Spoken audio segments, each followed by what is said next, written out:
2010 ஆண்டு மத்தியிலும் டெல்லியிலும் காங்கிரஸ் தலைமையிலான ஐக்கிய முற்போக்கு கூட்டணி அரசு ஆட்சியில் இருந்தபோது தலைநகர் டெல்லியில் காமன்வெல்த் விளையாட்டுப் போட்டிகள் நடைபெற்றன. அதில் பங்கேற்கும் விளையாட்டு வீரர்களுக்காக தங்கும் விடுதிகள் கட்டப்பட்டது தொடங்கி மைதானங்கள் கட்டப்பட்டது வரை பல்வேறு ஊழல் நடந்திருப்பதாக குற்றச்சாட்டு எழுந்தது. காமன்வெல்த்தில் நடைபெற்றதாக கூறப்பட்ட ஊழலை எதிர்த்து பிரதான எதிர்க்கட்சியான பாஜக உட்பட பல்வேறு அமைப்புகள் போராட்டத்தில் இறங்கின. காங்கிரஸ் அரசை எதிர்த்து டெல்லியில் நடத்தப்பட்ட போராட்டங்களில் அரவிந்த் கெஜ்ரிவாலின் பொது விவகாரத்திற்கான ஆராய்ச்சி அறக்கட்டளையும் அதன் துணை அமைப்பான பரிவர்த்தனும் கலந்து கொண்டன.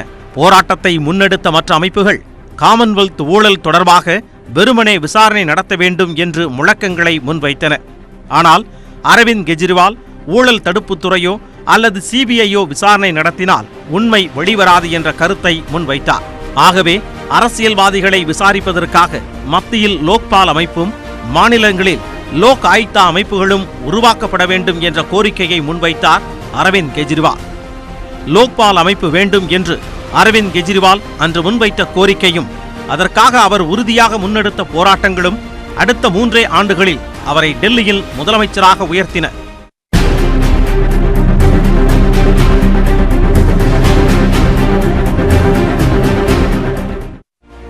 ஹரியானா மாநிலம் இஷானியில் 1968 ஆண்டு கோவிந்தராம் கெஜ்ரிவால் கீதா தேவி தம்பதிக்கு அரவிந்த் கெஜ்ரிவால் பிறந்தார். கெஜ்ரிவாலின் தந்தை ஒரு பொறியாளர் என்பதால் பணி நிமித்தமாக அவர் குடும்பம் பல நகரங்களுக்கு இடம் பெயர்ந்தது. ஹிசாரில் உள்ள கேம்பஸ் பள்ளியில் தொடக்க கல்வியை பயின்ற அரவிந்த் கெஜ்ரிவால் சோனிபெட்டில் உள்ள ஹோலி சைல்டு பள்ளியில் பள்ளி படிப்பை முடித்தார்.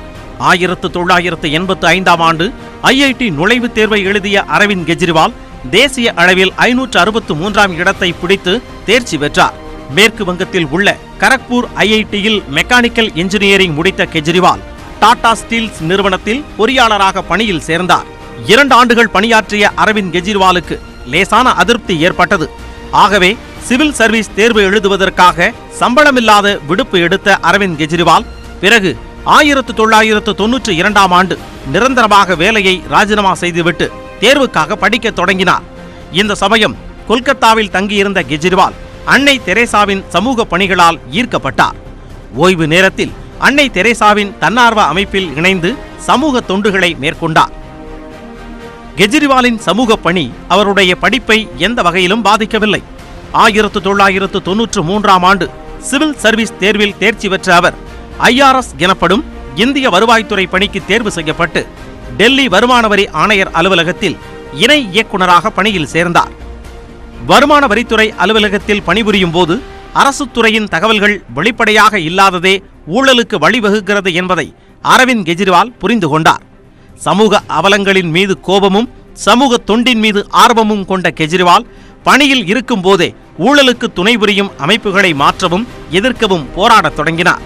வருமான வரித்துறை அலுவலகத்தில் வெளிப்படைத்தன்மையை கொண்டுவர அதே அலுவலகத்தில் பணியாற்றிய தனது நண்பர் மணீஷ் சிசோடியா உள்ளிட்ட சகாக்களுடன் இணைந்து பல மாற்றங்களை தொடங்கி வைத்தார். அரவிந்த் கெஜ்ரிவால் மற்றும் அவருடைய நண்பர்கள் எடுத்த முயற்சியால் 1999ஆம் ஆண்டு பரிவர்த்தன் அதாவது மாற்றம் என்ற அமைப்பு உருவாக்கப்பட்டது. அந்த அமைப்பு லஞ்ச லாவணியங்களுக்கு எதிராக குரல் கொடுத்ததுடன் பொதுமக்களுக்கு வருமான வரி செலுத்துதல், ரேஷன் பொருட்களை பெற்றுத்தருதல் உட்பட அரசின் திட்டங்கள் எவ்வித லஞ்சமும் இன்றி மக்களை சென்றடைவதற்கு உதவத் தொடங்கியது. முதலில் படிப்பிற்காக பணியை உதறிய கெஜ்ரிவால் தற்போது சமூக பணிக்காக பணியிலிருந்து தற்காலிக ஓய்வு பெற்றார்.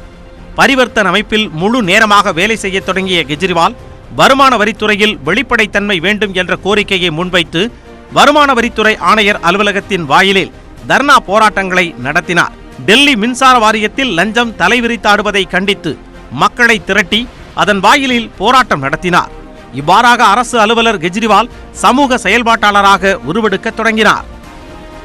2001ஆம் ஆண்டில் ஷீலா தீட்சித் தலைமையிலான காங்கிரஸ் அரசு தகவல் பெறும் உரிமை சட்டத்தை டெல்லி சட்டப்பேரவையில் நிறைவேற்றியது. அதை பயன்படுத்திக் கொண்டு அரசு தரப்பிலிருந்து பல்வேறு தகவல்களை பெற்ற பரிவர்த்தன் அமைப்பு மக்கள் பிரச்சினைகளுக்காக நீதிமன்றத்தை நாடியதுடன் ஊழல் பேர்வழிகளை அடையாளம் காட்டும் பணியிலும் ஈடுபட்டது. தொடர்ந்து சமூக பணிகளில் ஈடுபட்ட கெஜ்ரிவால் தற்காலிக விடுப்பிலிருந்து மீண்டும் பணிக்கு திரும்பினார். ஆனால் கெஜ்ரிவாலின் நேர்மையும் எதற்கும் அஞ்சாத அவரின் மன உறுதியும் மேல் அதிகாரிகளுக்கு அவர் மீது கிலியை ஏற்படுத்தியது. ஆகவே மீண்டும் பணிக்கு திரும்பிய கெஜ்ரிவாலுக்கு அவர்கள் குறிப்பிட்ட பணி எதையும் ஒதுக்கவில்லை. சுமார் ஓராண்டிற்கு எந்தவித பணியையும் செய்யாமல் வெறுமனே அலுவலகத்திற்கு மட்டும் சென்று திரும்பிய கெஜ்ரிவால் சம்பளமில்லா விடுப்பெடுத்து சமூக பணிகளை தொடர்ந்தார். ஒரு கட்டத்தில் இனி சமூக பணியே தன் எதிர்காலம் என்பதை உணர்ந்த கெஜ்ரிவால் 2006ஆம் ஆண்டில் வருமான வரித்துறை பதவியிலிருந்து ராஜினாமா செய்தார். ஆனால் விதிகளின்படி கெஜ்ரிவால் 3 ஆண்டுகள் பணியாற்ற வேண்டும் என்று வருமான வரித்துறை நிர்பந்தித்த போது நண்பர்களிடமிருந்து பெற்ற சுமார் 10 லட்சம் ரூபாயை அபராதமாக செலுத்தி முழுமையாக அரசு பணியிலிருந்து தன்னை விடுவித்துக் கொண்டார் கெஜ்ரிவால். அந்த ஆண்டு அரவிந்த் கெஜ்ரிவாலின் சமூக சேவையை பாராட்டி ரமோன் மகசேசே விருது அவருக்கு வழங்கப்பட்டது. அதில் கிடைத்த பணத்தை அடிப்படையாக கொண்டு வழக்கறிஞர் பிரசாத் பூஷன் முன்னாள் IPS அதிகாரி கிரண் பேடியுடன் இணைந்து பொது கோட்பாட்டு ஆராய்ச்சி அறக்கட்டளை என்ற அமைப்பை கெஜ்ரிவால் உருவாக்கினார். பரிவர்த்தன் அமைப்பை இந்த அறக்கட்டளையின் கீழ் கொண்டு வந்த கெஜ்ரிவால் தகவல் அறியும் உரிமை சட்டத்தை பயன்படுத்தி ஊழலுக்கு எதிராக தனது போராட்டத்தை தொடர்ந்தார். 2010ஆம் ஆண்டு டெல்லியில் காமன்வெல்த் போட்டிகள் நடைபெற்றன. அந்த போட்டியை நடத்துவதற்காக டெல்லியின் பல்வேறு இடங்களில் மைதானங்கள் கட்டப்பட்டன. அத்துடன் வீரர்கள் தங்குவதற்காக விளையாட்டு கிராமம் உருவாக்கப்பட்டது. அந்த கட்டமைப்புகளை உருவாக்குவதில் மிகப்பெரிய ஊழல் நடைபெற்றதாக அப்போதைய காங்கிரஸ் அரசு மீது குற்றச்சாட்டு முன்வைக்கப்பட்டது. காமன்வெல்த் ஊழலுக்கு எதிராக பரிவர்த்தன் களம் இறங்கியது. ஊழல் அரசியல்வாதிகளை தண்டிக்க வேண்டும் என்று குரல் கொடுத்த கெஜ்ரிவால் அதற்கு தற்போதைய விசாரணை அமைப்புகள் போதுமானதாக இல்லை என்ற கருத்தை முன்வைத்தார். ஊழல் தடுப்பு பிரிவு இந்த அரசியல்வாதிகளுக்கு எதிரான ஊழல் புகாரை விசாரிக்க போதிய அதிகாரம் இல்லாமல் இருப்பதை சுட்டிக்காட்டிய கெஜ்ரிவால் CBI இந்த ஊழல் விசாரணையை பாரபட்சமில்லாமல் நடத்த மறுக்கிறது என்ற குற்றச்சாட்டை முன்வைத்தார். ஆகவே ஊழல் பெருச்சாளிகளை விசாரிக்க ஜன் லோக்பால் அமைப்பை உருவாக்க வேண்டும் என்ற கோரிக்கையை முன்வைத்து போராட்டத்தை தொடங்கினார். அப்போது அதே கோரிக்கையுடன் போராட்டங்களை முன்னெடுத்த சமூக ஆர்வலர் அண்ணா ஹசாரேயுடன் அரவிந்த் கெஜ்ரிவால் கைகோர்த்தார். அதுவரை டெல்லி அளவில் மட்டுமே அறியப்பட்டிருந்த கெஜ்ரிவால் இந்தியா முழுவதும் அறியப்பட்ட நபராக மாறினார். அண்ணா ஹசாரே உருவாக்கிய ஊழலுக்கு எதிரான இந்தியா அமைப்பில் முக்கிய நபராக திகழ்ந்த கெஜ்ரிவால் அப்போது அண்ணா ஹசாரே நடத்திய சத்தியகிரக போராட்டத்தில் அவருக்கு பக்கபலமாக விளங்கினார். போராட்டத்தை தொடர்ந்து ஜன் லோக்பால் சட்டத்தை இயற்றுவதற்காக அரசால் அமைக்கப்பட்ட கமிட்டியில் சிவில் சமூகத்தின் பிரதிநிதியாக கெஜ்ரிவால் இணைந்தார். பல்வேறு போராட்டங்களை நடத்தியும் ஊழலுக்கு எதிரான இந்தியா அமைப்பால் நினைத்ததை சாதிக்க முடியவில்லை. பலமான ஜன்பால் மசோதாவை நிறைவேற்ற மன்மோகன் சிங் அரசு முன்வரவில்லை. அதுவரை சமூக அமைப்புகளில் இயங்கி வந்த அரவிந்த் கெஜ்ரிவால் அவற்றில் கற்றுக்கொண்ட பாடத்தின் அடிப்படையில் தனது அடுத்த கட்ட அரசியல் பயணத்தை முடிவு செய்தார். அதிகாரத்தில் அமர்ந்தால் தான் எதையும் சாதிக்க முடியும் என்று முடிவெடுத்த கெஜ்ரிவால் 2012ஆம் ஆண்டு நவம்பர் மாதம் ஆம் ஆத்மி என்ற கட்சியை உருவாக்கினார். கட்சி தொடங்கிய 2 மாதங்களில் ஆம் ஆத்மி டெல்லி மாநில சட்டமன்ற தேர்தலில் களம் கண்டது. பழுத்த அரசியல் அனுபவம் வாய்ந்த காங்கிரஸ் பாஜக கட்சிகளுக்கு எதிராக ஆம் ஆத்மியால் என்ன செய்ய முடியும் என்று பலரும் கேள்வி எழுப்பினர். ஆனால் அந்த பேச்சுக்களை எல்லாம் பொய்யாக்கி காட்டி இருவரும் கட்சிகளுக்கு அதிர்ச்சியை அளித்தார் அரவிந்த் கெஜ்ரிவால். ஆம், அந்த தேர்தலில் போட்டியிட்ட 69 இடங்களில் 28 இடங்களை கைப்பற்றி ஆம் ஆத்மி கட்சி காங்கிரஸை பின்னுக்கு தள்ளி 2ஆம் இடம் பிடித்தது. ஆட்சியை பிடிக்க 36 இடங்கள் தேவை என்ற நிலையில் பாஜக 32 இடங்களில் வெற்றி பெற்றிருக்க காங்கிரஸ் கட்சி 8 இடங்களில் மட்டுமே வெற்றி பெற்றது. யாருக்கும் பெரும்பான்மை கிடைக்காத நிலையில் ஆளுநர் நஜீப் ஜங் மரபுப்படி பாஜகவை ஆட்சியமைக்க அழைத்தார். ஆனால் பாஜக அதை நிராகரித்ததை தொடர்ந்து அடுத்ததாக ஆம் ஆத்மியை ஆட்சியமைக்க அழைத்தார் ஆளுநர். காங்கிரஸ் அல்லது பாஜகவின் ஆதரவில்லாமல் ஆட்சியமைக்க முடியாது என்ற நிலையில் 2 கட்சிகளுக்கும் 18 கேள்விகளை அனுப்பிய அரவிந்த் கெஜ்ரிவால் அது குறித்து அவர்களின் நிலைப்பாட்டை தெரிவிக்கும்படி கேட்டுக்கொண்டார். பாஜக அதற்கு பதிலளிக்காத நிலையில் காங்கிரஸ் கட்சி அதில் 16 கேள்விகளுக்கு சாதகமான பதிலை அளித்தது. அதைத் தொடர்ந்து காங்கிரஸ் கட்சியுடன் கூட்டணி அமைத்து ஆட்சி அமைக்கலாமா என்பது குறித்து டெல்லி மக்களிடம் பல்வேறு வழிகளில் ஆம் ஆத்மி சார்பாக கருத்து கணிப்பு நடத்தப்பட்டது. இறுதியாக மக்களின் விருப்பத்தின் அடிப்படையில் காங்கிரஸ் கட்சி வெளியிலிருந்து ஆதரவளிக்க ஆம் ஆத்மி டெல்லியில் ஆட்சி அமைத்தது.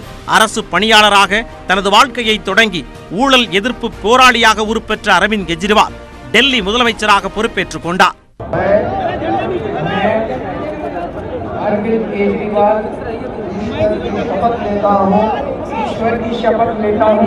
लाया जाएगा, मेरे विचार के लिए लाया जाएगा अथवा मुझे ज्ञात हो। भारत माता की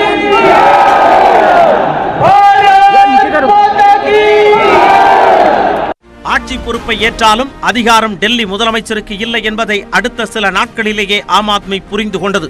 ஆம் ஆத்மி அமைச்சரின் உத்தரவை டெல்லி காவல்துறை நிறைவேற்றாததை தொடர்ந்து காவல்துறையை கண்டித்து முதலமைச்சர் அரவிந்த் கெஜ்ரிவால் 2 நாள் உண்ணாவிரதம் இருந்தார்.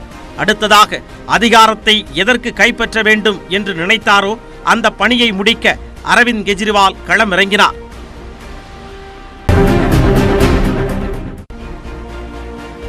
நாட்டிற்கே முன்னோடியாக ஜன் லோக்பால் மசோதாவை டெல்லி சட்டமன்றத்தில் நிறைவேற்ற ஆம் ஆத்மி முயன்றது. ஆனால் அந்த முயற்சிக்கு கூட்டணி கட்சியான காங்கிரஸே முட்டுக்கட்டை போட்டது. எதிர்க்கட்சியும் இதற்கு எதிர்ப்பு தெரிவித்தது. தனது ஒப்புதல் இல்லாமல் மசோதாவை தாக்கல் செய்ய முடியாது என்று டெல்லி ஆளுநரும் எதிர்ப்பு தெரிவித்தார். இதனால் ஜன் லோக்பால் மசோதாவை ஆம் ஆத்மி கட்சியால் நிறைவேற்ற முடியாத நிலை ஏற்பட்டது. தனது மிக முக்கியமான லட்சியத்தை நிறைவேற்ற முடியாத இந்த அதிகாரம் தனக்கு தேவையில்லை என்று சொல்லி முதலமைச்சராக பதவியேற்ற 49 நாட்களில் தனது பதவியை அரவிந்த் கெஜ்ரிவால் ராஜினாமா செய்தார். அதைத் தொடர்ந்து டெல்லியில் ஆளுநர் ஆட்சி அமல்படுத்தப்பட்டது. लोकपाल बिल गिरा तो आज हमारी सरकार इस्तीफा देती है।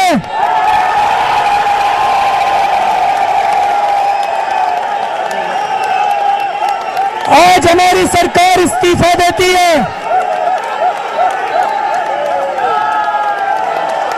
लोकपाल बिल के लिए 100 बार मुख्यमंत्री की कुर्सी देनी पड़े, 100 बार मुख्यमंत्री की कुर्सी न्यौछावर करने के लिए तैयार है। டெல்லியில் உடனடியாக மறுதேர்தல் அறிவிக்கப்படாத நிலையில் 2014ஆம் ஆண்டு நாடாளுமன்ற தேர்தல் அறிவிக்கப்பட்டது. அந்த தேர்தலில் பாஜக பிரதமர் வேட்பாளர் நரேந்திர மோடிக்கு எதிராக அரவிந்த் கெஜ்ரிவால் களம் கண்டார். ஆனால் அந்த தேர்தலில் அவர் தோல்வியை தழுவினார். இருந்தபோதும் அந்த தேர்தலில் ஆம் ஆத்மி கட்சி முதல் முறையாக தனது பிரதிநிதிகளை நாடாளுமன்றத்திற்கு அனுப்பி வைத்தது. டெல்லி சட்டமன்றம் கலைக்கப்பட்டு பல மாதங்கள் கடந்தும் தேர்தல் அறிவிக்கப்படாததை கண்டித்து ஆம் ஆத்மி நீதிமன்றத்தை நாடியது. இறுதியாக நீதிமன்ற உத்தரவின் அடிப்படையில் 2015ஆம் ஆண்டு டெல்லி சட்டப்பேரவைக்கு மீண்டும் தேர்தல் அறிவிக்கப்பட்டது. அந்த தேர்தலில் மீண்டும் அசுர பலத்துடன் ஆம் ஆத்மி களம் கண்டது. மத்தியில் ஆட்சியில் இருந்த பாஜக எப்படியாவது தலைநகரை கைப்பற்ற வேண்டும் என்ற முனைப்பில் களம் இறங்கியது. இழந்த செல்வாக்கை மீட்டெடுக்க மற்றொருபுறம் காங்கிரசும் போட்டியில் குதித்தது. தேர்தல் முடிவு அனைத்து வகையான கருத்து கணிப்புகளையும் பொய்யாக்கியது. காங்கிரஸ் கட்சி ஓரிடத்தில் கூட வெற்றி பெற முடியாமல் மண்ணை கவ்வியது. கடந்த தேர்தலில் 32 இடங்களில் வெற்றி பெற்ற பாஜக 3 இடங்களை மட்டுமே கைப்பற்றியது. மக்களின் பேராதரவுடன் 67 இடங்களை கைப்பற்றி வெற்றி பெற்ற ஆம் ஆத்மி அசுர பலத்துடன் ஆட்சியை கைப்பற்றியது. டெல்லியின் 7வது முதலமைச்சராக மீண்டும் பதவியேற்றார் அரவிந்த் கெஜ்ரிவால். இந்த முறை நலத்திட்ட பணிகளை செய்வதை விட துணைநிலை ஆளுநருடனான கருத்து வேறுபாடுகளை சமாளிப்பதே அரவிந்த் கெஜ்ரிவாலுக்கு மிகப்பெரிய சவாலாக மாறியது. IAS அதிகாரிகள் நியமன விவகாரம் தொடங்கி அனைத்து விவகாரங்களிலும் துணைநிலை ஆளுநர் நஜீப் ஜங்குடன் கெஜ்ரிவாலும் அவருடைய அமைச்சர்களும் சட்டமன்ற உறுப்பினர்களும் மோதத் தொடங்கினர். டெல்லியில் IAS அதிகாரிகளை நியமிக்கவும் இடமாற்றம் செய்யவும் துணைநிலை ஆளுநருக்குத்தான் அதிகாரம் உள்ளது என மத்திய அரசு 2015இல் அரசாணை வெளியிட்டது. மத்திய அரசின் கட்டுப்பாட்டில் உள்ள அதிகாரிகளிடம் டெல்லி ஊழல் தடுப்பு அமைப்பு விசாரணை நடத்த முடியாது என்றும் அதில் கூறப்பட்டிருந்தது. மத்திய அரசின் இந்த உத்தரவை ரத்து செய்ய கோரியும் துணைநிலை ஆளுநர் அரசுக்கு ஒத்துழைக்க மறுப்பது குறித்தும் மொத்தம் 9 மனுக்களை ஆம் ஆத்மி அரசு டெல்லி உயர்நீதிமன்றத்தில் தாக்கல் செய்தது. அந்த மனுக்கள் மீது தீர்ப்பு வழங்கிய நீதிபதிகள் டெல்லியின் நிர்வாக தலைவர் துணைநிலை ஆளுநர்தான், அவருக்குத்தான் அதிகாரம் உள்ளது, அவருடைய ஒப்புதல் இல்லாமல் அரசு தன்னிச்சையாக முடிவெடுக்க முடியாது என்று தீர்ப்பளித்தனர். அந்த தீர்ப்பை எதிர்த்து டெல்லி அரசு சார்பில் உச்சநீதிமன்றத்தில் 7 வழக்குகள் தொடரப்பட்டன. ஒருபுறம் ஆளுநருடன் உரிமை போராட்டத்தை நடத்தி வந்த அரவிந்த் கெஜ்ரிவால் அரசு அதை காரணம் காட்டி மக்கள் நல பணிகளை முடக்கிவிடவில்லை. அடிப்படை மற்றும் முதற்கட்ட இலவச மருத்துவ சேவைகளுக்காக ஆம் ஆத்மி அரசால் கொண்டுவரப்பட்டதுதான் மெஹல்லா மருத்துவமனைகள். 2015ஆம் ஆண்டு தேர்தல் அறிக்கையில் டெல்லி முழுவதும் 5 கிலோமீட்டருக்கு 1 என்று 1000 மெஹல்லா மருத்துவமனைகள் உருவாக்கப்படும் என வாக்குறுதி அளித்திருந்தார் அரவிந்த் கெஜ்ரிவால். ஐக்கிய நாடுகள் சபையின் செயலாளராக இருந்த கோஃபி அனான், நார்வேயின் முன்னாள் பிரதமர் குரோஹர்லம் என பல்வேறு தரப்பினரால் வரவேற்பு பெற்றது இந்த மெஹல்லா மருத்துவமனைகள் திட்டம். நடுத்தர வர்க்கத்தினர், அடித்தட்டு மக்கள் என தற்போது வரை 2 லட்சத்திற்கும் அதிகமானோர் பயனடையும் வகையில் 460 மெகல்லா மருத்துவமனைகள் டெல்லி முழுவதும் அமைக்கப்பட்டுள்ளன. ஆனாலும் தேர்தல் வாக்குறுதியில் கூறியது போல் 2020 சட்டசபை தேர்தலுக்குள் 1000 மருத்துவமனைகளை ஆம் ஆத்மி அரசால் எட்ட முடியவில்லை. பல்லாயிரக்கணக்கில் கட்டணம், டொனேஷன் இல்லாமல் புதிய கட்டிடங்கள், ஸ்மார்ட் வகுப்பறைகள், சிசிடிவியில் குழந்தைகளை கண்காணிக்க பெற்றோருக்கு உதவும் மொபைல் ஆப், தியானம், உடற்பயிற்சி போன்றவற்றை உள்ளடக்கிய மகிழ்ச்சி பாடத்திட்டம் அடிப்படையில் செயல்படும் வகையில் டெல்லியின் அரசு பள்ளிகளை சீரமைத்தது அரவிந்த் கெஜ்ரிவால் அரசு. அந்த பள்ளிகளில் 9 முதல் 12 வரையிலான வகுப்புகளுக்கு மட்டும் மாதம் 20 ரூபாய் கட்டணம் வசூலிக்கப்படுகிறது. 80% மதிப்பெண்களுக்கு மேல் எடுப்பவர்களுக்கு ஸ்காலர்ஷிப் மற்றும் இலவச புத்தகங்கள் என அரவிந்த் கெஜ்ரிவாலின் ஆட்சியின் கீழ் மற்ற மாநிலங்களுக்கு முன் உதாரணமாக டெல்லி பள்ளிகள் செயல்படுகின்றன. பெண்களுக்கு இலவச பஸ் பயணம், பஸ் பயணத்தின் போது பெண்கள் பாதுகாப்பிற்கு ஆட்கள் நியமிப்பு, மின் கட்டணம் குறைப்பு, ஆங்காங்கே சிசிடிவி கேமரா பொருத்துதல் என்பன போன்ற திட்டங்களை முழுவீச்சில் செயல்படுத்தியது கெஜ்ரிவால் அரசு. இதற்கிடையில் டெல்லி உயர்நீதிமன்ற தீர்ப்பை அடுத்து கெஜ்ரிவால் தலைமையிலான அரசு பிறப்பித்த பல்வேறு உத்தரவுகள் தொடர்பான கோப்புகளை ஆய்வு செய்ய தனி குழுவை துணைநிலை ஆளுநர் நஜீப் ஜங் அமைத்தார். அது தொடர்பாக முன்னாள் தணிக்கை அதிகாரியான வி.கே. சுங்களு தலைமையிலான குழு 400க்கும் அதிகமான அறிக்கைகளை துணைநிலை ஆளுநரிடம் வழங்கியது. மாநில அரசிற்கும் துணைநிலை ஆளுநருக்கும் இடையேயான மோதல் உச்சகட்டத்தில் இருந்தபோது அனைவரையும் ஆச்சரியத்தில் ஆழ்த்தும் வகையில் தனது பதவியை ராஜினாமா செய்து அதிர்ச்சியை ஏற்படுத்தினார் ஆளுநர் நஜீப் ஜங். தன்னுடைய பதவி காலத்தின் போது அரவிந்த் கெஜ்ரிவாலின் எதிர்ப்பாளராக அறியப்பட்ட நஜீப் ஜங் சமீபத்தில் நடைபெற்ற குடியுரிமை திருத்த சட்டத்திற்கு எதிரான போராட்டங்களில் கலந்து கொண்டபோது டெல்லியில் கெஜ்ரிவால் செயல்படுத்தியுள்ள வளர்ச்சி திட்ட பணிகளை வெகுவாக பாராட்டி பேசினார். இந்த பின்னணியில்தான் 2020 பிப்ரவரியில் டெல்லி சட்டமன்ற தேர்தல் நடத்தப்பட்டது. அரவிந்த் கெஜ்ரிவாலின் ஆம் ஆத்மிக்கும் பாஜகவுக்கும் இடையில்தான் பிரதான போட்டி. காங்கிரசும் களத்தில் இருந்தது. தேர்தலுக்கு பிந்தைய கருத்து கணிப்புகள் ஆம் ஆத்மியே வெல்லும் என்று ஆரூடம் கூறின. இந்த கணிப்புகளை உறுதி செய்யும் வகையில் ஆம் ஆத்மியே வெற்றி பெற்று ஆட்சியை தக்க வைத்திருக்கிறது.